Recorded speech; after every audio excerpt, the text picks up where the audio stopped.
бүгін мүмкін алдыңғы лекторлар бұл ұғымдарды атап кеткен болуы мүмкін. Ол жаңағы hero немесе heroine сияқты терминдердің мағынасы бұл жалпы андай мәлімдемесі деп қарастырып көруге болады. Ол грек тілінен алынғанда ол қорғаушы, қамқоршы деген мағынаны білдіреді. Бір жағынан hero мағынасы ол жаңағы классикалық әдебиетте, әсіресе грек мифологиясында бұл кейіпкер көбінесе ер адам болып келеді. Оның алдында үлкен бір тылсым күштер күтіп тұрады. Оның өзінің де жартылай бір құдайлармен, перілермен байланысы болуы мүмкін.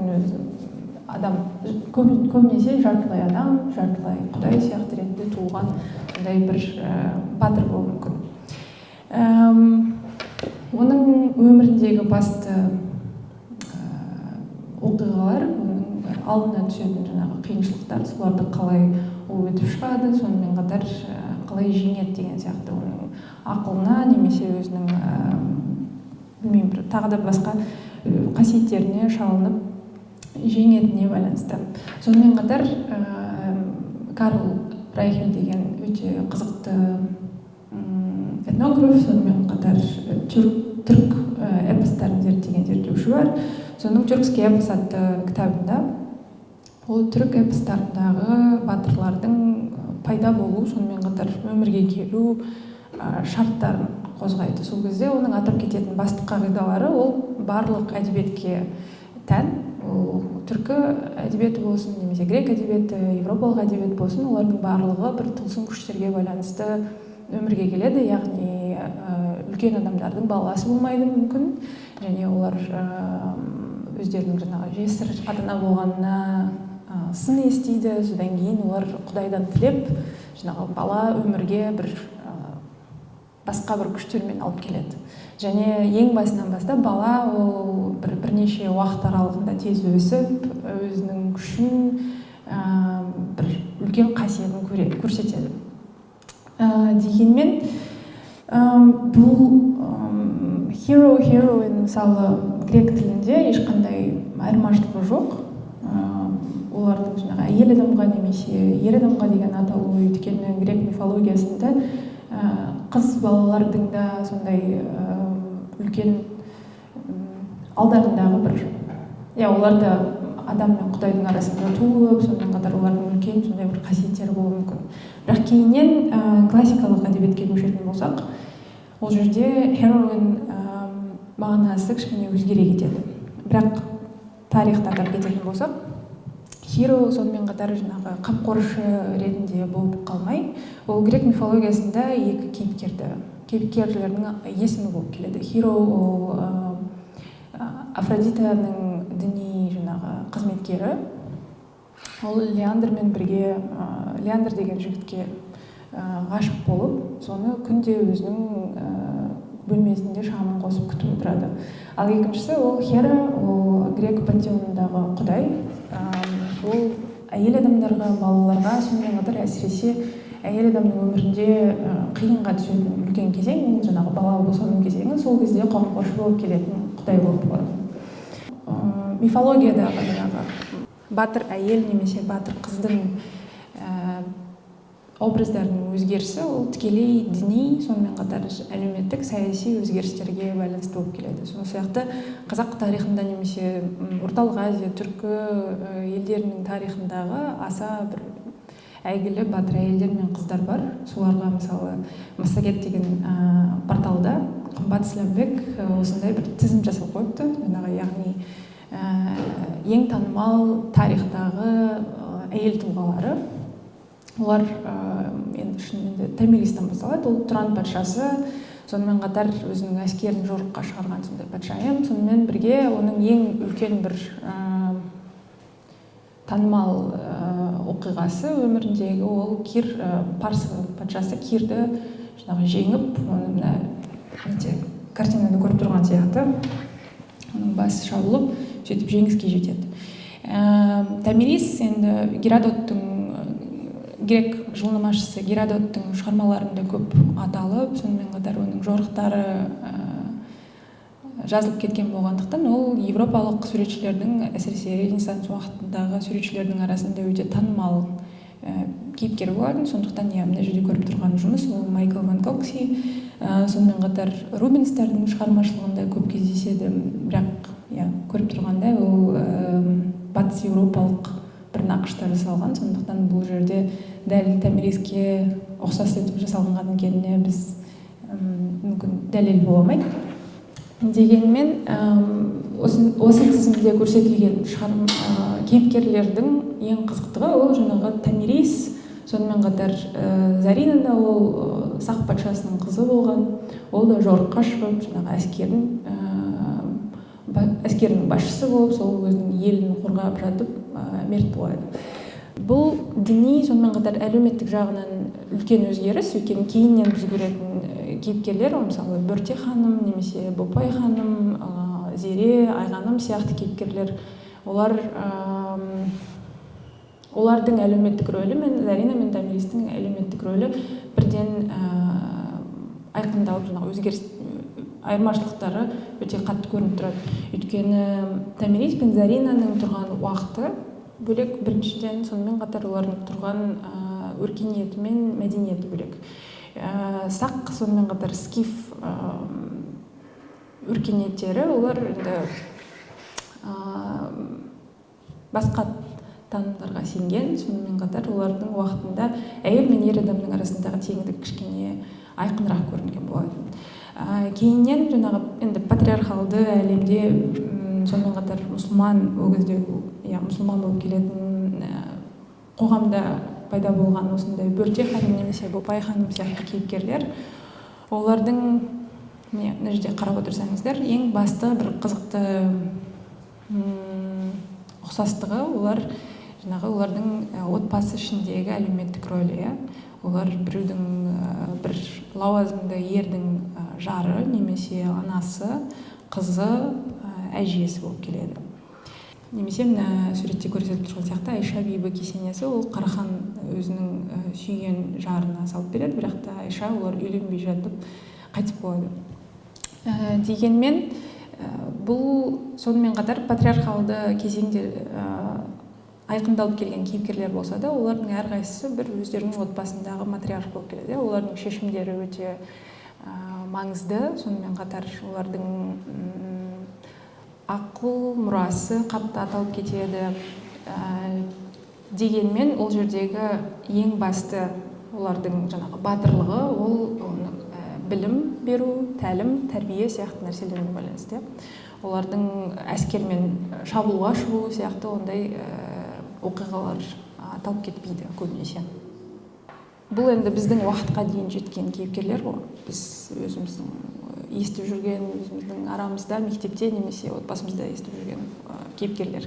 Кейіннен естілетін тағы да әйел қаһармандары көп бізде. Олардың көбісі 20 ғасырда атап кететін болсақ, олар көбінесе кеңес уақытындағы саясатпен байланысты болып келеді. Кеңес уақытында жаңағы New Soviet Women деген сияқты бір ұғым пайда болады.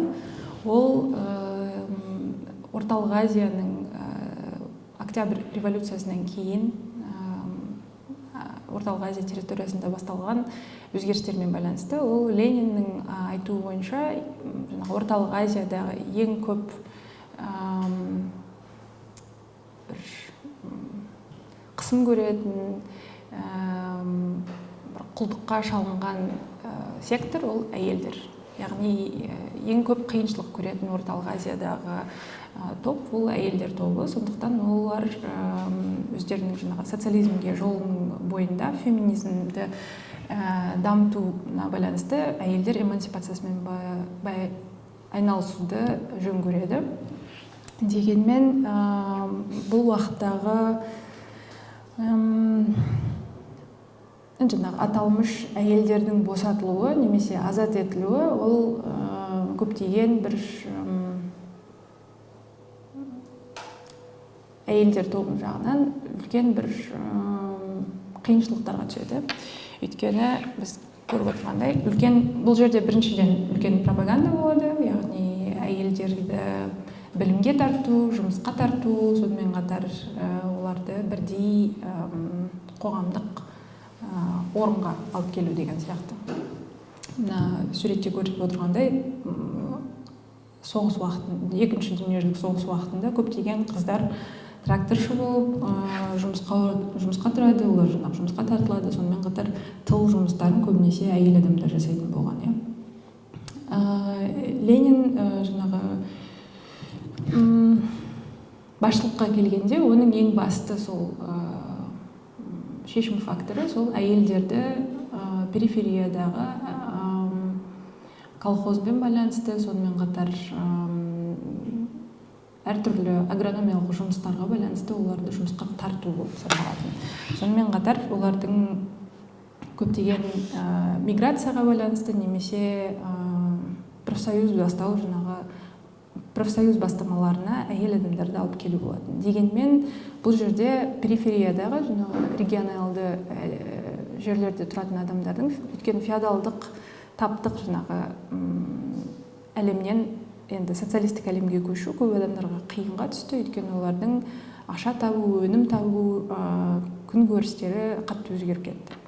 Сонымен қатар бұл уақыттағы бір үлкен өзгеріс ол дінге байланысты өзгерістердің бірі болатын. Ол худжум атты шешім 8 наурызда 1927 жылы Ташкентте ұлтаралық, халықаралық әйелдер күні өткізіледі. Сонымен бірге худжум атты заң кіргізіледі.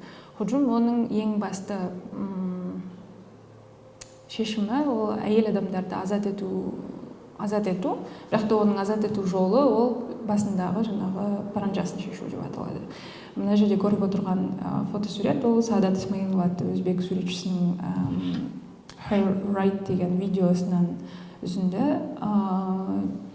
Саадат өзінің шығармашылығында Чачван атты бір объектімен кездесіп қалады. Чачван ол ат құйрығынан, шашынан жасалынатын сондай қалқан, бетті жауып тұратын. Біраз уақыттан кейін ол жоғалып кетеді. Сол кезде оның зерттеуі бойынша өзбек халқының әйелдері осындай бастарына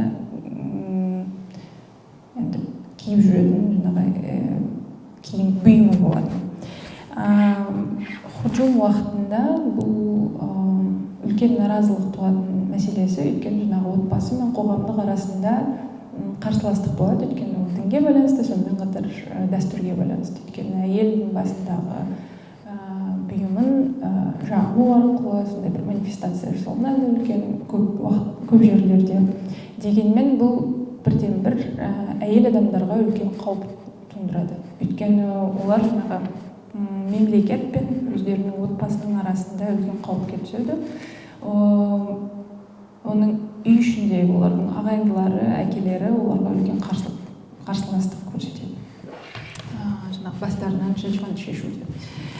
Егер мен бүгін осы видеоны алып келдім сіздерге, егер біздің уақытымыз бар әлі, сондықтан егер видеоны қарап шықсақ, содан кейін ары қарай жалғастыруға болады.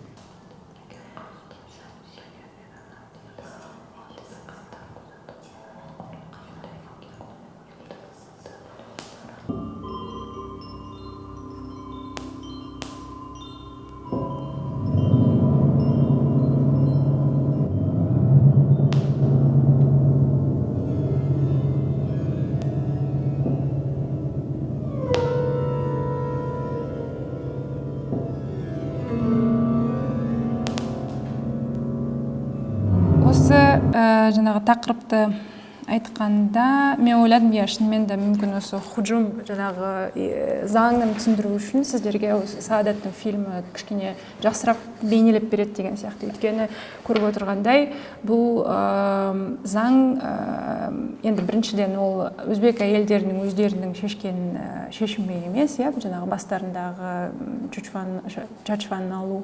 Сонымен қатар ол үстіден иерархиялық түрде түскен заң болғандықтан, сонымен қатар ол Мәскеуден келген заң. Яғни олар жергілікті халықтың өтіп жатқан мәселелерін, қоғамдық олардың қарым-қатынастарын, отбасылық қарым-қатынастарын түсінбей жатып, осындай заңдардың шығарылуы ол кеңес уақытындағы кеңес одағының феминистік жолдағы жаңағы олардың эмансипация жолдарындағы жаңағы эксплуатациясын көрсетеді. Яғни олар әйелдерді эмансипациялау, олардың яғни азат ету бірінші олардың ойы болмаған, мақсаты болмаған. Олардың ең басты ойы, көптеген зерттеушілер кейіннен Сталиннің де, Лениннің де жазған жаңағы эмансипация туралы жазған трактаттарын қайта зерттей келе, оларды керісінше әйел адамдарды, яғни мобилизацияға, сонымен қатар экономикалық дамытуға тарту. Яғни олардың ең басты мақсаты оларды жұмысқа шақыру, сонымен қатар үй жұмысымен айналысу, бала табу, демографияны көтеру сияқты сондай нәрселермен байланысты болған. Дегенмен Орталық Азиядағы осындай, әсіресе енді бүгінгі біздің лекциямыз Қазақстанмен байланысты, бірақ та толықтай Орталық Азияның тарихын қарастырмай, меніңше оны Қазақстан дегенде айтып кету мүмкін емес. Сондықтан осындай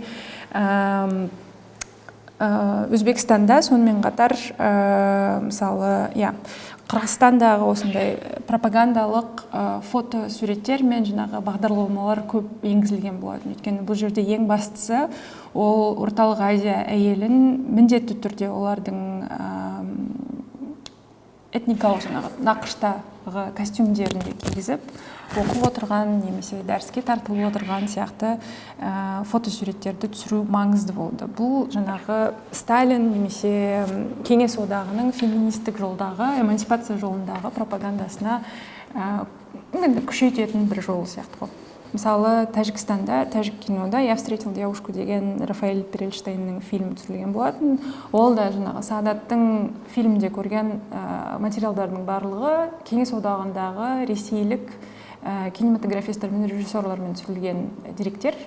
Олардың барлығы ер адамдармен түсірілген, олар мұсылман емес, олар жергілікті халықты онша түсіне қоймайтын адамдар емес. Сондықтан бұл жердегі жаңағы экзотикалық бір көзқарас қатты айқын.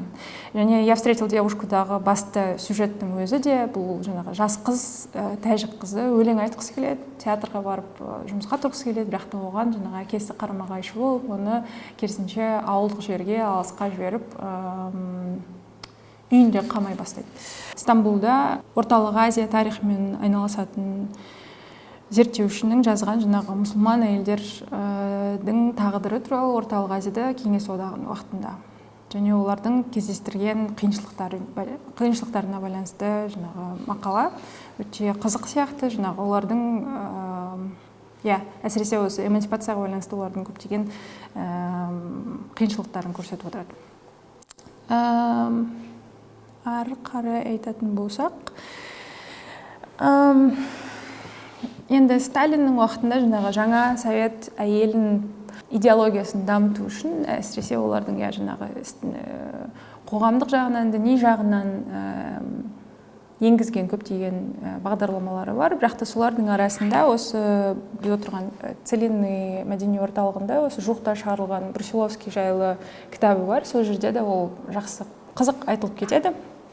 Яғни Орталық Азия кеңес саясаты Орталық Азияға келгенде оны ең біріншіден жаңағы мәдениеттендіру керек болды оларға батыс нақышта. Сонымен қатар оны өздерінің жаңағы менталды картасына енгізу, бұл қай жерде орналасқан, кім қай жерде орналасқан. Сонымен қатар оларды іштей Орталық Азияның ішіндегі енді елдердің арасында шекара болмағандықтан олар бір-бірімен тауар алмасу, сонымен қатар мәдени алмасу өте қарқынды өтіп жатты. Бірақ та осы кезде жасанды жалған жаңағы шекаралар пайда болады. Сонымен қатар енді ресейлік, мәскеулік билікке олардың арасындағы мәдени айырмашылықтарды айқындау керек болды. Сол кезде көптеген ресейлік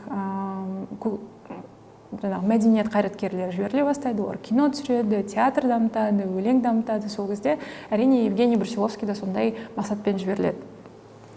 Ол жаңағы Затаевич жазған этнографиялық жаңағы жинақтың арасынан аккомпанировка жасап, жаңағы қазақ халық әндерін қалай батыстық нақышта жаңағы театрға, оркестрмен қоюға болады деген сияқты мақсатпен жіберілетін болады.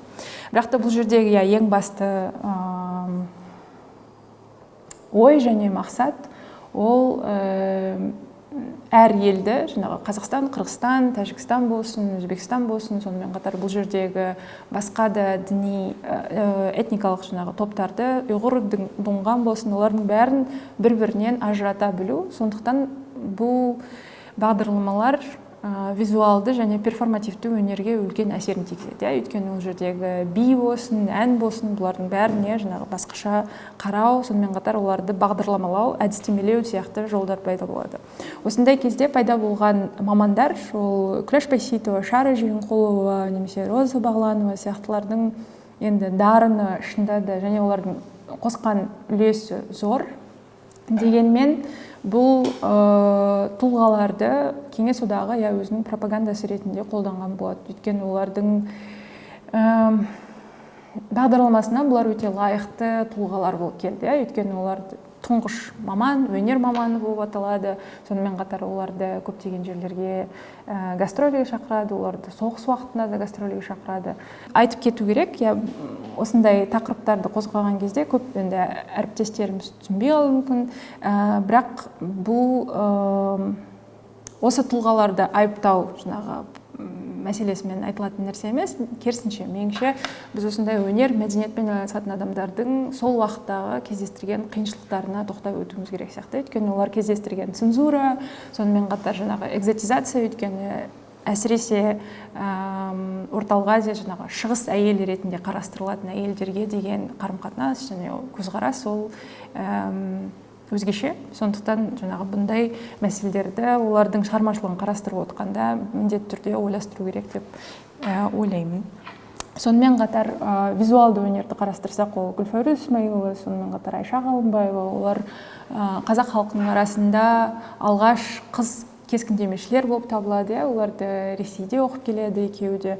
Бірақ та олардың шығармашылығындағы айқындалып және музейлерге алынған жұмыстардың көбісі олар жаңағы соцреализмге байланысты жұмыстар. Олар соцреализм дегеніміз яғни ұлттық нақышта, бірақ та социалистік мағынада жасалынған жұмыстар. Олардың ең басты идеологиялық жақтары міндетті түрде социализмді көтермелеу, сонымен қатар социалистік бағдарламаларға немесе саясатқа қолпаштау деген сияқты. Сонымен қатар әйелдердің эмансипациясына жаңағы айтып кеткендей, ол енді эмансипациясы тікелей экономикалық елдің дамуы, сонымен қатар олардың қосатын үлесіне байланысты болды. Яғни оларды жұмысқа тарту, оларды енді тек қана ер адамдарды жаңағы эксплуатацияламай, әйел адамдарды жұмысқа тарту болды, еңбек. Осы уақытта пайда болатын бірнеше лауазым бар. Жаңағы егер біз батырлық, қаһармандық деген нәрселерді қарастыратын болсақ, ол социалистік еңбек ері, сонымен қатар мать героиня дейді ғой, яғни 4 баладан көп бала туған әйелдерді сондай үлкен лауазым беретін оларға. Бұл жерде олардың ең басты үлестері ол демографиялық үлес, яғни егер мобилизация болатын болса, армияны көбейту, сонымен қатар жаңағы еңбек экономикаға тигізетін үлесі бойынша осындай лауазымдар болатын. Солардың арасында ол Балдырған Мұстафаев, бүгін мен айтып кеткім келетін тұлғалардың бірі, ол Қызылорда облысында Қараөзек деген жерде туылады. Сонымен қатар ол жас уақытында, жас кезінен бастап Қызылорда қаласында целлюлоза картон комбинатында жұмыс істей бастайды. Кейіннен ол 62 жылы Қазақстанның құрылуына, енді Ленин құрғаннан кейін 62 жылы Қазақстанның 50 жылдығына байланысты Күріші ауданына ауысып, ол еңбек ете бастайды. Сыр бойында орналасқандықтан кейін күрішпен айналысу ол үлкен индустриалды процесс болды. Ол су ирригациясымен байланысты, сонымен қатар өнім табумен байланысты болды. Бірақ мысалы Балдырған Мұстафаева 1970 жылы Шіркейлі деген кеңшарға көшіп келіп, 71 жылы 45 гектар учаскеден әр гектардан 58 центнер өнім жинайды. Бұл бір жағынан бұл жерде атап кететін нәрсе, ол біріншіден адам ресурсының эксплуатациясы, яғни адамдарды қалай қолданады, билік.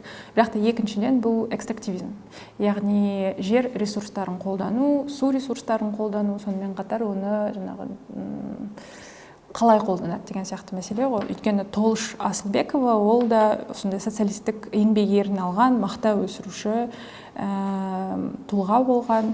Бірақ та бұның барлығы сол уақыттағы үлкен проблема, үлкен мәселе ол су ирригациясына алып келеді бізде. Өйткені мақта жинау, күріш жинау индустриясына кететін су көлемі ол бір жаңағы үлкен Ферғана каналын салумен байланысты болды. Олар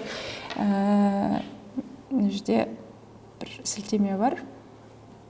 Гарвард университетінде Дэвис центр деген бар. Олар Орталық Азияны және Ресейді, Евразияны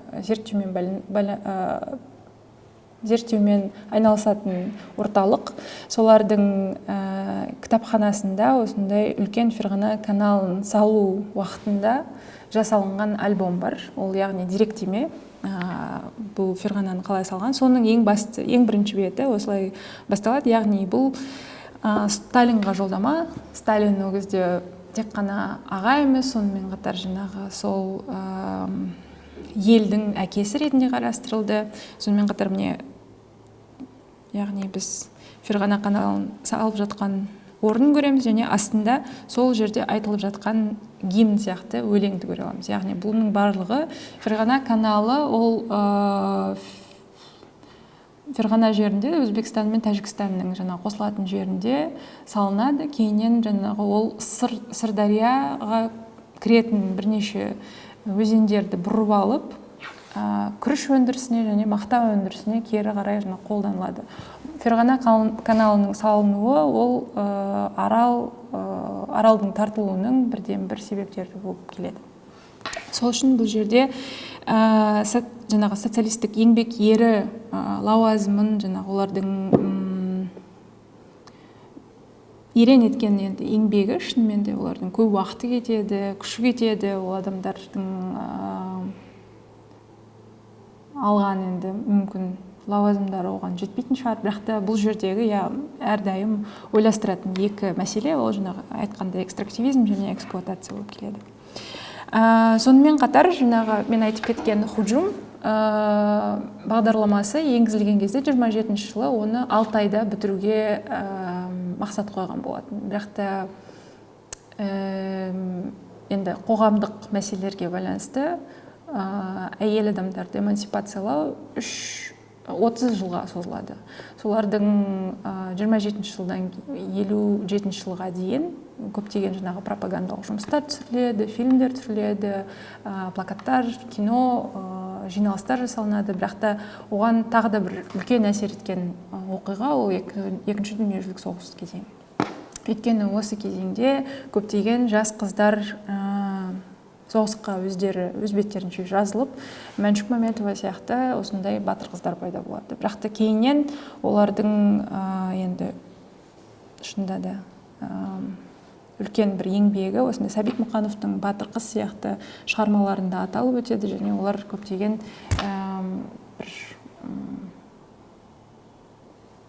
бір атақ даңққа жететін шығар. Бірақ та мысалы көптеген шығармалар бар, қазіргі таңда зерттеулер бар, дүниежүзілік соғыстан қайтып келген әйел адамдарға деген көзқарас қоғамда өзгеріп кетеді. Бірден оларды батыр ретінде күтіп алмайды, керісінше оларды қоғамдық жағынан қысым көрсетіп, оларға сенбей, яғни олардың жеңісіне сенбей, оларды көбінесе жақсы сөзбен атамайтын сияқты болатын.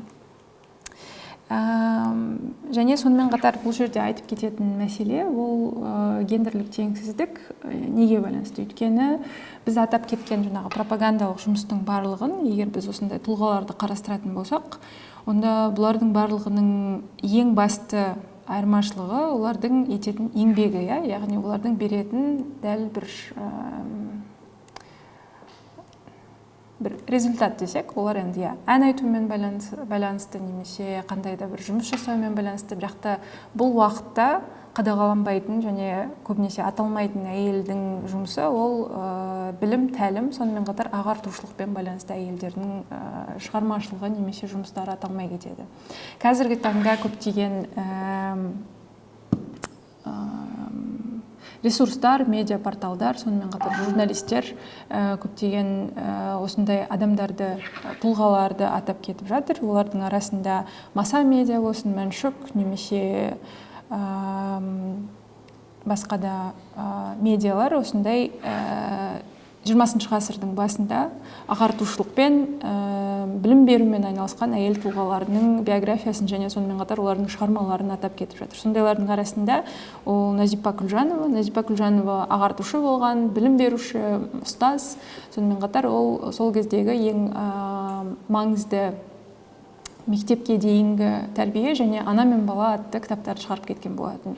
Оның әдістемелік жұмыстарына Ыбырай Алтынсарин сүйеніп, өзінің жаңағы мектебіне қосқан болатын. Сонымен қатар Назипа Күлжанова активистік жаңағы саяси белсенді ретінде көп жұмыс істеп, ол әйелдерге байланысты мақалалар жазып, ол әйелдер теңдігіне байланысты мақалалар жазып, әйел теңдігі деген айқаппен бірге шығып жүрген газеттің редакторы болады.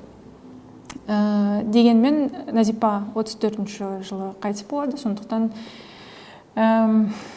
көптеген өзгерістерге оның жаңағы қолы тимей қалады. Ал Гүлсім Асфендиярова, ол біз танитын қазіргі таңда Алматы қаласындағы Санжар Асфендияров атындағы медуниверситеттің Санжар Гүлсімнің кіші інісі болатын. Сонда олардың отбасындағы жаңағы медицинаға жолды бірінші Гүлсім ашқан болатын. Ол өзінің жаңағы Ташкентте туған, сол жаңағы Түркістан облысындағы жағдайды көре отыра, ол Мәскеуге қарай жол тартып, оқуға түсіп, жаңағы училищелар бітіріп, кейіннен өзінің еліне қайтып келгеннен кейін ол өзі гинекология, сонымен қатар акушерлік жұмыстарына байланысты жоба ашып, сол жердегі жергілікті қыздарды осындай жұмысқа дайындай бастайтын.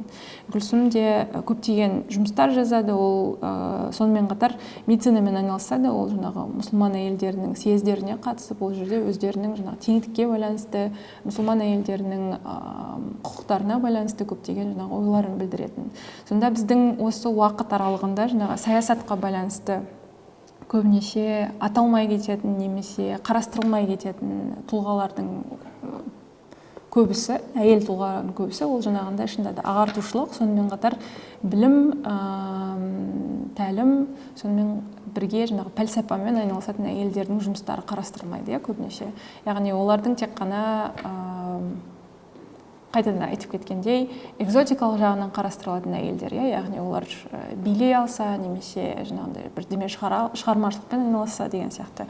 Бірақ та көбінесе біздің мәдениетімізде осындай бір үлкен гәп болып қалатын адамдар, осындай шығармашылықпен айналысатын адамдар. Және сондайлардың арасында қазіргі таңда айтып кететін ағартушы, сонымен қатар лингвист, ол Рабиға Сыздықова, оның осындай сөздер сөйлейді деген шығармасы бар. Сіздерге кеңес берем, тауып қарап көріңіздер.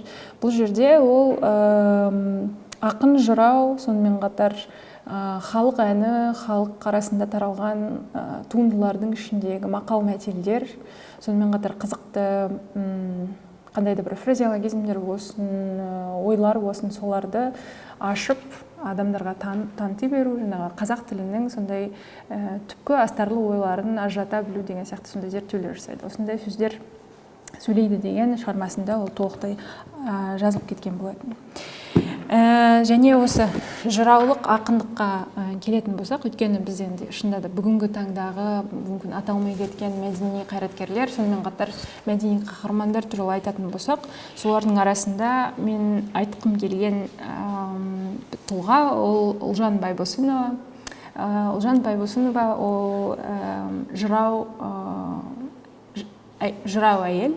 Өйткені жыраушылықпен айналысу көп уақытқа дейін ер адамдар арасында ғана таралған мамандық болатын. Өйткені жыраушылық ол ұстаздан шәкіртке берілетін шығармашылық. Оны жыраушылық ол жаңағы перформативті тек қана орындаушылық емес, бірақ та сонымен қатар ол жерде импровизациялық дарын болу керек, ол жерде ән айту, домбыра ойнау, сонымен қатар бір киелі қасиеті бар адамдар жасайтын. Кезінде ол тек қана сауық үшін емес, жыраушылық, яғни батырлар туралы эпос айту, ол тек қана жаңағы қасиеті бар, сондай бір үлкен адамдарға тиесілі мамандық болатын.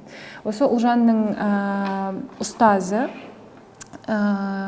ол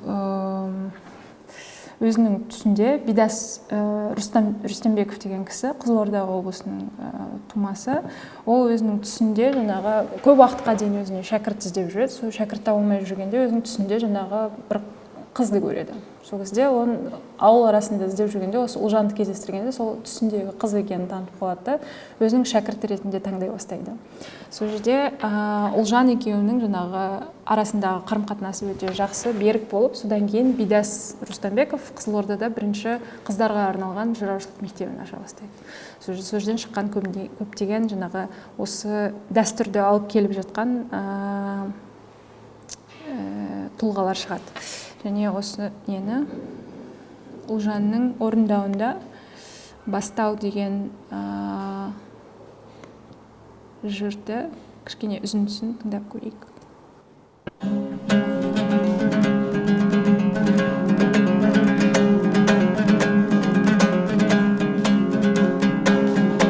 Söylese tele